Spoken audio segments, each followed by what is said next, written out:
देखो 21 तक 21 तक हम लोग एनसीईआरटी से मैग्नेट के क्वेश्चन कर चुके थे। 2 क्वेश्चन और बचे, जल्दी से करो, उसके बाद फिर पीरियोडिक्स आपका स्टार्ट करेंगे। क्वेश्चन नंबर आपको 22 नहीं करना है, 23 पढ़ो। 23 में उन्होंने कहा है अ sample of paramagnetic salt contains 2 × 10⁻24 atomic dipoles, each of dipole moment आपको दिया हुआ है। The sample is placed under a homogeneous magnetic field of 0.64 Tesla and cooled to a temperature of 4.2 Kelvin. The degree of magnetic saturation achieved is equals to 15%. What is the total dipole moment of the sample for a magnetic field of 0.58 Tesla, 0.98 Tesla and a temperature of 2.8 Kelvin? Assume Curie law पे based, ठीक है। देखो question number 23, ये CBSE board में same question आया है 23,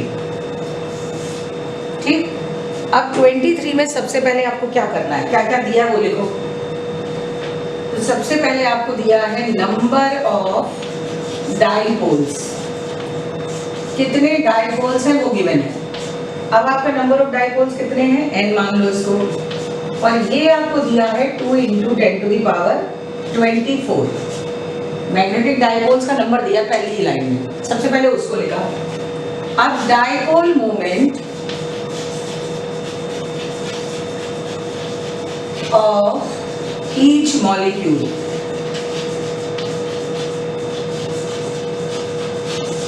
each molecule का या ईच पार्टिकल का डाइपोल मोमेंट कितना दिया है,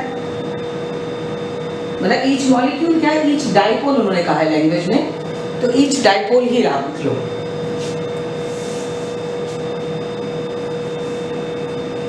each dipole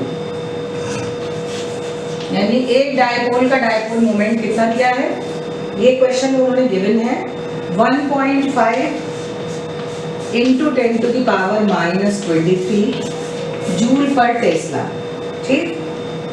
therefore total dipole moment कितना होगा, दोनों को मल्टीप्लाई कर लो, पूरे सैंपल का टोटल डाइपोल मोमेंट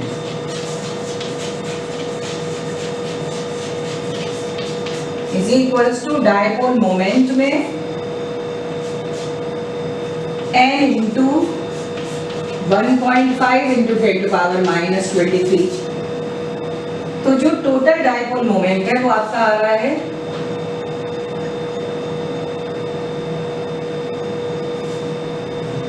हाँ, नंबर से मल्टीप्लाई कर लो, 2 × 10⁻24 और ये था 1.5 × 10⁻23, तो 30 आ गया।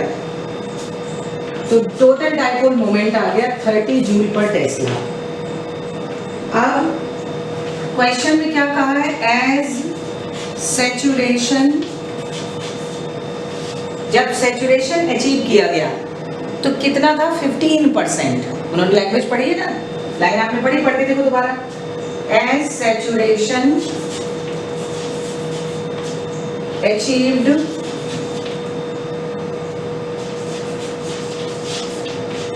is 15%.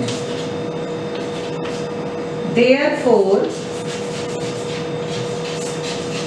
effective dipole moment, भाई ये तो टोटल है और सैचुरेशन कितने पे है, 15% पे, तो therefore effective dipole moment, saturation का मतलब होता है कि केवल 15% डाइपोल अलाइंड हुए, मैग्नेटिक सैचुरेशन को उन्होंने मतलब अपनी डायरेक्शन में आ गए, ठीक। तो ये कितना हुआ फिर, 15% ऑफ, यानी 15/100 × m, तो 30 का 15%, तो ये आपका आ गया 4.5 जूल पर टेस्ला, ठीक। ये आपका आ गया इफेक्टिव डाइपोल मोमेंट, इसको m1 मान लो, और इस समय टेम्परेचर T1 कितना दिया है, वो सारी चीजें दी गई हैं।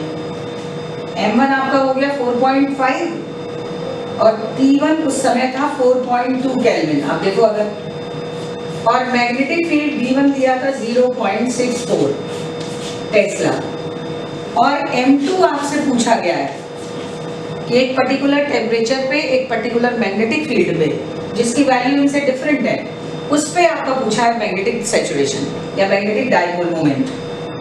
तो M2 आपसे पूछा है, B2 आपको दिया है 0.98 टेस्ला और T2 कितना दिया गया है 2.3 केल्विन।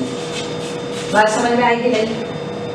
देखो क्वेश्चन आपसे क्या कह रहा था, उन्होंने कहा था कि अ सैंपल ऑफ मैग्नेटिक, देखो उन्होंने आपसे क्या कहा था इस क्वेश्चन में, अ sample of magnetic paramagnetic salt contains इतने एटॉमिक डाइपोल, यानी नंबर ऑफ एटॉमिक डाइपोल्स दिए ऊपर, एटॉमिक डाइपोल है तो यहाँ आप लिख सकते थे dipole moment of each atom. मैं मॉलिक्यूल लिख रही थी, मॉलिक्यूल गलत हो गया क्योंकि ये नंबर एटम्स का है, तो एटॉमिक डाइपोल है तो यहाँ एटम्स लिख सकते थे, मॉलिक्यूल नहीं लिख सकते हो। A sample of paramagnetic salt contains इतने atomic dipole, each of dipole moment इतना। The sample is placed under a homogeneous magnetic field and cooled to a temperature of this. The degree of magnetic saturation achieved is equals to 15%. What is the total dipole moment of the sample for a magnetic field this and temperature this? ठीक, बात समझ में आ गई? सबसे पहले उन्होंने क्या क्या दिया क्वेश्चन में, आपको नंबर ऑफ एटॉमिक डाइपोल्स दिए, एक डाइपोल मोमेंट का, एक डाइपोल का डाइपोल मोमेंट दे दिया, तो दोनों को मल्टीप्लाई करके आपका टोटल डाइपोल मोमेंट आ गया। अब सैंपल को इतने टेम्परेचर पे एक्सटर्नल मैग्नेटिक फील्ड लगा के ठंडा किया तो मैग्नेटिक सैचुरेशन कितना आया 15%, यानी जितने भी आपका टोटल डाइपोल मोमेंट था उसके 15% मॉलिक्यूल मैग्नेटिक अलाइनमेंट में आए। तो जो मैग्नेटिक अलाइनमेंट में आते हैं उनका डाइपोल मोमेंट इफेक्ट करता है, बाकी तो लाइन में है ही नहीं, उनको तो हटा ही दो। तो इसलिए कितना डाइपोल मोमेंट इफेक्टिव होगा, effective 15% of m, total m, तो ये इतना आ गया। अब T1 B1 दिया है, T2 B2 दिया है, T2 B2 पे पूछा है डाइपोल मोमेंट, तो अब क्यूरी लॉ लगाओ। तो क्यूरी लॉ क्या कहता था, देखो अब आपने नोट कर लिया, मैं मिटाऊं।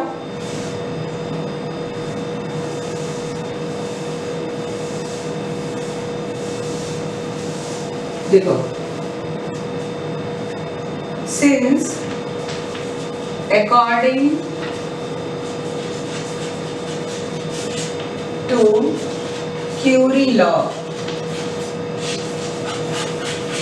अब क्यूरी लॉ आपको याद होगा, क्यूरी लॉ आपका क्या कहता था, देखो क्यूरी लॉ ये कहता था कि जो मैग्नेटिक ससेप्टिबिलिटी है वो टेम्परेचर के रेसिप्रोकल थी, यानी C/T, और यही हमारा आता था I/H। तो यहां से अगर I का फॉर्मूला बनाओगे तो CH/T आ गया। ठीक, अब यहां कुछ चीजें ध्यान रखो, सिंस I डायरेक्टली प्रोपोर्शनल होता है मैग्नेटिक डाइपोल मोमेंट के। आप मैग्नेटिक इंटेंसिटी का फॉर्मूला अगर याद करो, ठीक है, तो मैंने बताया था dipole moment per unit volume, तो इसके डाइपोल मोमेंट के डायरेक्टली प्रोपोर्शनल, और मैग्नेटाइजिंग फोर्स मैग्नेटिक फील्ड के डायरेक्टली प्रोपोर्शनल। इससे आप क्या करो, इस फॉर्मूले को कन्वर्ट करो, तो I तो m हो गया क्योंकि m के डायरेक्टली प्रोपोर्शनल, और C की जगह क्या हुआ, ये B हो गया H की जगह, तो m is proportional to B/T आ गया। बात समझ रहे हो, क्योंकि हमें रिलेशन लाना पड़ेगा T में, B में और M में, क्योंकि M1 दिया हुआ है, T1 दिया, B1 दिया, और T2 B2 दिया हुआ है, M2 पूछा गया। तो आपने क्यूरी लॉ क्या पढ़ा था कि मैग्नेटिक ससेप्टिबिलिटी टेम्परेचर के रेसिप्रोकल है और इंटेंसिटी ऑफ मैग्नेटाइजेशन के डायरेक्टली प्रोपोर्शनल। तो इससे आपका रिलेशन एक फाइनल, ये रिलेशन मैंने क्यूरी लॉ देखना उसमें बताया हुआ है, और ये H भी B के डायरेक्टली प्रोपोर्शनल से आया था, समझ रहे हो। तो आपका I की वैल्यू आ गई CH/T। अब I मैग्नेटिक डाइपोल मोमेंट के डायरेक्टली प्रोपोर्शनल है तो उससे रिप्लेस कर दिया, और H आपका मैग्नेटिक फील्ड के डायरेक्टली प्रोपोर्शनल है। इससे आपका relation M is equals to I की जगह M लिखा, H की जगह B, तो ये आ गया। अब दो इक्वेशन बना लो, तो आपका आ जाएगा M1/M2 is equals to, C तो कैंसिल ही हो जाता अगर इसमें आप रखते, तो B1/T1 is equals to B2/T2। तो यहां से आपका आएगा B1T2 अपॉन B2 T1। अब आपको निकालना है M2, तो M2 के लिए पहले फॉर्मूला बना लो। तो M1 B2 T1 upon B1 T2। अब सबकी वैल्यू रख लो। M1 आपका कितना निकल के आया था 4.5, 15% करने के बाद, और B2 आपको ये नीचे दिया हुआ है 0.98, और T1 आपका कितना है 4.2, और B1 आपने सॉल्व कर लिया है 0.64, और आपका T2 कितना है 2.3। और इस सब को आप सॉल्व करोगे तो मैं आंसर लिख रही हूँ जो मेरे पास है, आंसर टैली भी कर लिया था, 2.3 है, 2.8 है, 2.8 है, ये 3 नहीं 2.8 है।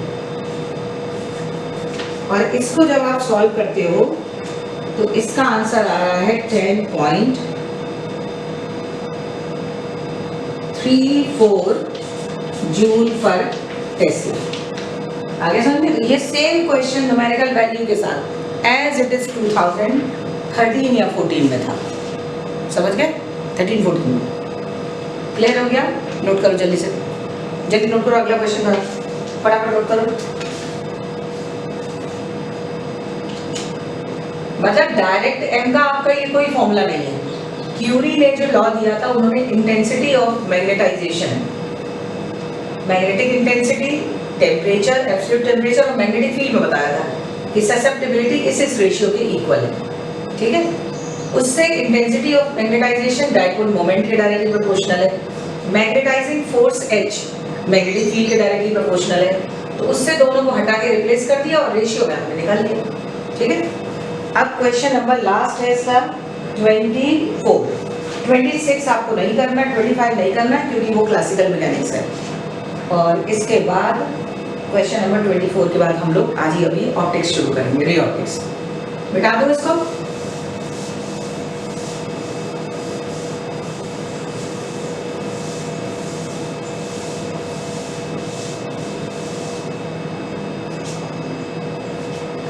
देखो क्वेश्चन नंबर 24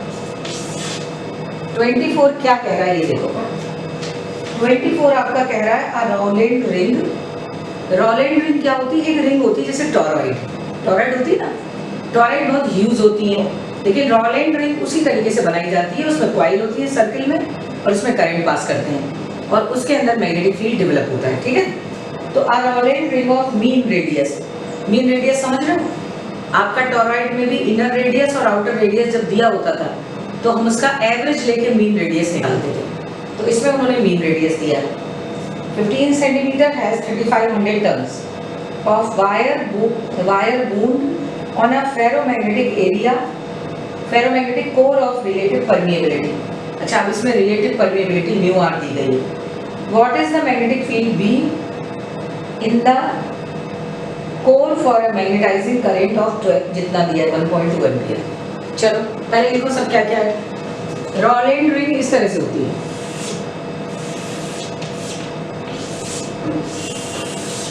ये इसमें मोटर बाइंडिंग जैसे करते हैं ना, ऐसे बाइंडिंग कर लेते हैं। ये रोलैंड रिंग होती है इस तरह से। ठीक? तो मीन रेडियस हमेशा ये यहाँ की निकालते हैं, यहाँ तक मिडल वाले की जहाँ कोर होती है।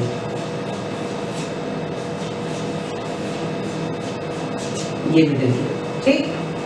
तो इसमें देखो आप क्या क्या दिया वो लिखो आप। सबसे पहले आपको रेडियस दिया है, एवरेज रेडियस 15 सेंटीमीटर, तो 10⁻⁻2 मीटर। उसके साथ साथ आपको नंबर ऑफ टर्न्स दिए गए 3500 और रिलेटिव परमिएबिलिटी म्यू आर दिया गया है 800। इसका मतलब फ्री स्पेस नहीं है, इसके अंदर कुछ और है, कोर है। और आई आपको दिया है 1.2 एम्पियर और मैग्नेटिक फील्ड कोर में पूछी गई है। इसमें भी उसी तरह से टॉरॉइड की तरह अगर आपसे कहते हैं with in the empty space तो 0, आउटसाइड द रोलैंड रिंग 0। किसमें होगा? जिसमें कोर है। तो देखो मैग्नेटिक फील्ड का फॉर्मूला आपने क्या पढ़ा था? म्यू नॉट NI, ये पढ़ा था। लेकिन जब रिलेटिव परमिएबिलिटी दी है, इसका मतलब ये फ्री स्पेस नहीं है, तो ये म्यू नॉट हो गया, म्यू नॉट। और आपको पता है म्यू रिलेटिव परमिएबिलिटी किसके बराबर होती है? Mu upon mu naught. तो इससे म्यू की वैल्यू आप mu naught times mu r रख सकते हो। ठीक, ये आ चुका बोर्ड में क्वेश्चन, सेम क्वेश्चन। तो म्यू की जगह आप क्या लिखोगे? Mu naught mu r. ये म्यू की जगह आपने वहां से रख लिया। अब नंबर ऑफ टर्न्स पर यूनिट लेंथ क्या है? कैपिटल N अपॉन L, क्योंकि N क्या होता है? नंबर ऑफ टर्न्स पर यूनिट लेंथ। ये डेरिवेशन में सारी चीजें आपको पता होनी चाहिए। ये तो आपका हुआ नंबर ऑफ टर्न्स, और ये हो गया लेंथ पर मीटर। ठीक, अब करंट आई है। अब आप देखो म्यू नॉट आपका हुआ 4 pi into 10 to power -7। Related permeability आपकी हो गई 800। नंबर ऑफ टर्न्स आपके हुए 3500, और लेंथ आपकी हुई कितनी? हाँ, लेंथ मतलब कितनी हुई? चलो, लेंथ इस टॉरॉइड की निकालनी थी, तो लेंथ आपकी हो गई 2 पाई आर। भाई अगर एक सर्किल ले लो, उसकी लेंथ कितनी होती है? सर्कमफ्रेंस के बराबर होती है 2 पाई आर, तो लेंथ हो गई 2 पाई आर। तो 2 पाई आर, अब 2 पाई से ये 2 टाइम्स कट गया। ठीक, तो 700 into 800 into 10 to power -7 divided by, अब आर बचा। आर आपका कितना था? 15 इंटू 10 टू दी पावर -2।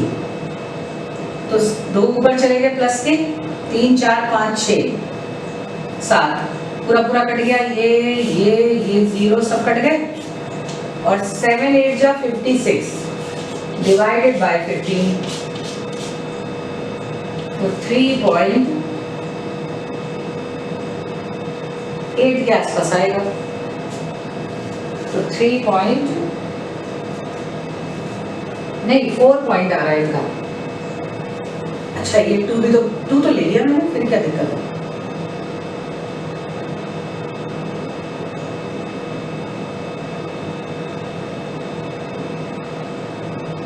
भाई देखो, म्यू नॉट आपका 4 पाई से 2 टाइम्स कट गया, म्यू नॉट म्यू आर हो गया, एन आ गया। अच्छा, करंट रहेगी भाई 1.2, करंट रहेगी 1.2 आ जाएगा। चलो, ये 3 पॉइंट आ रहा था, 1.2 ग्रेटर देन 1 है, तो वही आपका आंसर है जो 4.48।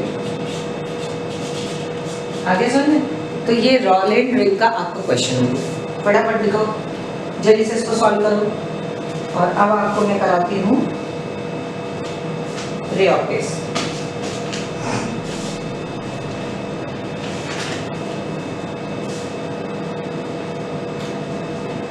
जल्दी से नोट करो और हेडिंग लिखो रे ऑफ केस।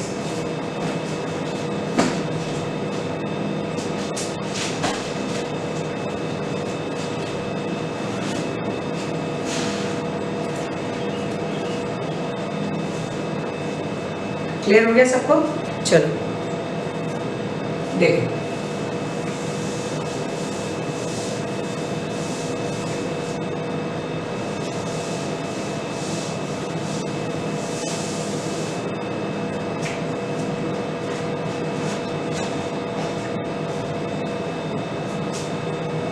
ऑप्टिक्स, और ऑप्टिक्स में भी हम लोग पहले कौन सा पढ़ेंगे? Ray optics.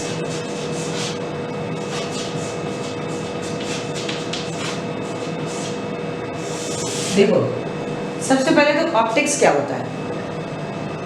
ऑप्टिक्स का मतलब होता है ऐसी फिजिक्स की ब्रांच जिसमें लाइट से रिलेटेड है। ठीक है, ऑप्टिक मतलब लाइट, लाइट से रिलेटेड हम जितनी भी स्टडी करते हैं फिनोमेना की, चाहे वो रिफ्लेक्शन हो, रिफ्रैक्शन हो, डिस्पर्जन हो, डेविएशन हो, इंटरफेरेंस हो, पोलराइजेशन हो, डिफ्रैक्शन हो, जितने भी स्कैटरिंग, जितने भी लाइट से रिलेटेड फिनोमेना की स्टडी जिस ब्रांच में करते हैं उस ब्रांच को क्या कहते हैं? ऑप्टिक्स।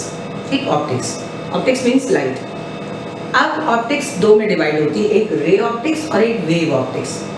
आपको मालूम है जो रे ऑप्टिक्स है वो इनवैलिड होती है, वो सही नहीं होती है। वेव ऑप्टिक्स 100% एक्यूरेट होती है, 100%। रे ऑप्टिक्स एक पर्टिकुलर डिस्टेंस है जिसको फ्रेनेल साइंटिस्ट ने कैलकुलेट किया था, फ्रेनेल डिस्टेंस। तो ray optics is valid only up to that distance, Fresnel distance. और जो वेव ऑप्टिक्स है वो हमारी इन्फिनिटी तक वैलिड है। पर रे ऑप्टिक्स को क्यों नहीं वैलिड है, उसका कारण है, आप 3D में ताजमहल का भी अगर आपको लेंस से इमेज बनानी है तो भाई हमने लेंस रखा और ताजमहल का एक ए भी बना दिया, ये ऑब्जेक्ट बन गया और ये ताजमहल की इमेज बन गई। तो भाई 3D में जो स्ट्रक्चर है उसको हमने 2D भी नहीं लिया, हमने एक लाइन ली और एक लाइन में इमेज बना दी और सारी चीजें कैलकुलेट कर ली। समझ रहे हो? मतलब साइज ऑफ ऑब्जेक्ट तो चलो डिस्टेंस तो कोई बात नहीं, लीनियर है, आपने ले लिया। साइज ऑफ ऑब्जेक्ट तो साइज ऑफ इमेज भी ले लिया। समझ रहे हो? तो ये कहाँ से वैलिड हुई? क्लियर है? तो रे ऑप्टिक्स में हम 3D हो चाहे 2D हो चाहे कैसा भी हो, सबको हम वन डायमेंशन में पढ़ लेते हैं। सबको एक लाइन में ऑब्जेक्ट बना दिया, लीनियर, वन डायमेंशन, उसका डिस्टेंस तो लीनियर है ही, उसकी इमेज भी लीनियर, सारी चीजें 1D में पढ़ लेते हैं। वेव ऑप्टिक्स में ऐसा नहीं है। वेव ऑप्टिक्स में जो चीज 3D में है वो हम 3D में पढ़ेंगे, जो 2D में है वो 2D में पढ़ेंगे। मतलब 3 डायमेंशन बोर्ड पे आपके दिमाग में आएगा, कैसे पढ़ेंगे? Z एक्सिस है तो हम उसको तिरछा बनाएंगे, सीधा नहीं बनाएंगे। X एक्सिस है तो सीधा बनाएंगे, Y एक्सिस है तो ऐसे बनाएंगे। अब Z एक्सिस या तो ऐसे बनाएंगे या ऐसे बनाएंगे। बात समझ लो? जो आउटवर्ड या इनवर्ड होती है Z एक्सिस, उसको ऐसे तिरछा बनाएंगे। तो प्रेजेंटेशन उसका 3D में ही लेंगे। तो रे ऑप्टिक्स क्या है? जिसको 2 डायमेंशन ट्रीटमेंट दें ऑप्टिक्स के सारे फिनोमिना, ज्योमेट्री बॉक्स की हेल्प से, रे डायग्राम की हेल्प से। मतलब ऑप्टिक्स के आप ऐसे कह सकते हो, the branch of physics which deals all the phenomena related to light within 2 dimension with ray diagram with geometry box. मतलब ज्योमेट्रिकल ऑप्टिक्स आप इसको कह सकते हो। ज्योमेट्री बॉक्स लेके हम रे डायग्राम बना के सब कुछ कर लेते हैं। बड़े से बड़ा डायग्राम आप 2D में 1D में एक बार में बना के और सारी चीज़ें उससे कैलकुलेट कर लेते हो। इसीलिए ray optics is not very much accurate. Wave optics is valid till infinity, up to infinity. समझ रहे? इन्फिनिटी से इन्फिनिटी तक, from infinity till up to infinity. Infinity से इन्फिनिटी तक उसको वैलिड मानते हैं। But ray optics is valid only up to Fresnel distance. Fresnel क्या है ये सब आगे हम लोग पढ़ेंगे वेव में, जब वेव ऑप्टिक्स पढ़ेंगे उसमें सब चीज़ें। और आपको बता दूं, जो ऑप्टिक्स आप पढ़ते हो रे ऑप्टिक्स, मिरर और lens, optical instrument, refraction, reflection, ये सिर्फ 12th तक है। हायर स्टडीज़ में हर जगह वेव ऑप्टिक्स है, क्योंकि साइंटिस्ट रे ऑप्टिक्स को वैलिड ही नहीं मानते। तो केवल 12th तक आपको पढ़नी है, जितना आपकी बुक्स में बस इतनी है। आगे कोई फिजिक्स पढ़ेगा भी तो वेव ऑप्टिक्स जाएगी डिटेल में पूरी, रे ऑप्टिक्स नहीं। क्लियर है? तो ray optics a branch of physics which deals all the phenomena related to light which are treated with ray diagram in 2D or 1D with geometry box। तो इसलिए इसको geometrical optics भी बोलते हैं। Clear हो गया? ये तो रे ऑप्टिक्स हो गई। अब रे ऑप्टिक्स में सबसे पहला फिनोमेना हम लोग पढ़ते हैं मिरर। सबसे पहले मिरर। मिरर क्या होते हैं बताओ? मिरर 2 तरीके के हैं, एक प्लेन और दूसरे स्फेरिकल। प्लेन मिरर जिसकी एक साइड पॉलिश हो और प्लेन वाली सरफेस रिफ्लेक्टेड, जहां से रिफ्लेक्शन होता है। और स्फेरिकल में 2 आ जाते हैं, एक कॉनकेव और दूसरा कॉन्वेक्स। कॉनकेव का मतलब जिसकी ऊपरी सरफेस पॉलिश्ड हो और अंदर वाली सरफेस, प्लेन सरफेस क्या हो? रिफ्लेक्टेड। और कॉन्वेक्स क्या होता है? जिसकी अंदर वाली सरफेस, कॉन्वेक्स सरफेस पॉलिश्ड हो और ये जो बाहर वाली सरफेस है इसको कहते हैं reflected plane, reflected reflected surface. और ये अंदर वाली पॉलिश्ड, इसमें ये वाली रिफ्लेक्टेड सरफेस है, रिफ्लेक्टेड, ठीक है। तो ऐसा मिरर जिसकी एक सरफेस तो रिफ्लेक्टेड हो और दूसरी पॉलिश्ड हो, उसको हम मिरर कहते हैं। अगर बिल्कुल प्लेन है उसको कहेंगे प्लेन मिरर, और जिसमें कर्वेचर है उसको स्फेरिकल मिरर, ठीक। प्लेन मिरर की रेडियस ऑफ कर्वेचर इनफाइनाइट होती है, क्योंकि इससे तुम इन्फिनिटी में जाके सोचो तो आर्क बना, आर्क है ये मान लो आर्क है जिसकी रेडियस इन्फिनिटी है, तो प्लेन मिरर की रेडियस ऑफ कर्वेचर इनफाइनाइट होती है, ठीक है। अब नेक्स्ट वीडियो में हम लोग सबसे पहले पढ़ेंगे लॉज ऑफ रिफ्लेक्शन। क्लियर है?